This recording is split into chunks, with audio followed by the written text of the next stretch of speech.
Hey there, welcome to this quick tutorial. Today, we'll calculate the midpoint between the two 2D coordinates using JavaScript.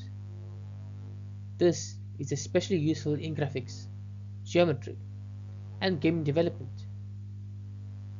Let's learn how to compute the exact middle point between 2 points.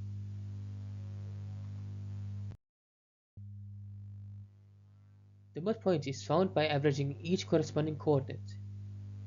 So, if we have 2 points, we simply sum the x values and divide by 2. Then do the same for y. This gives us the precise middle point between the two positions. It is super handy in visual layouts and geometric analysis.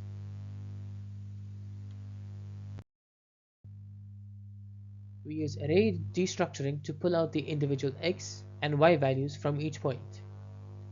Then, we calculate the average of the x coordinates and the y coordinates. This returns a new array with the midpoint's coordinates.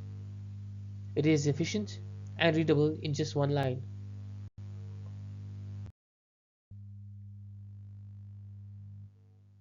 The solution works in 4 clear steps.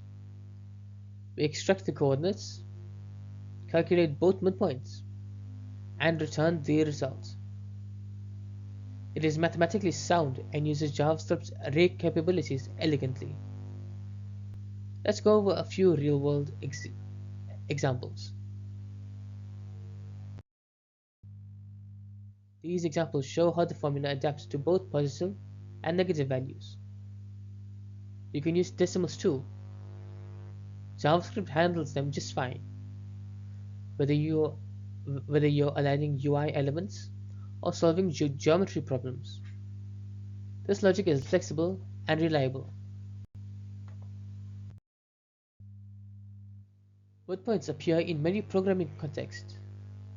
You might need to center a tooltip, align a graphic, or calculate distances.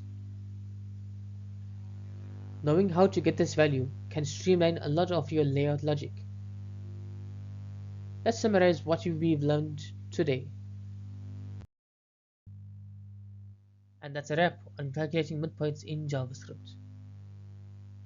It is a short but powerful technique that is easy to implement. Keep it in your toolkit for any geometry or layout related task. Thanks for tuning in and happy coding. Thank you for watching. If you enjoyed this video, please make sure to like and subscribe for more JavaScript tutorials. I'll see you in the next one.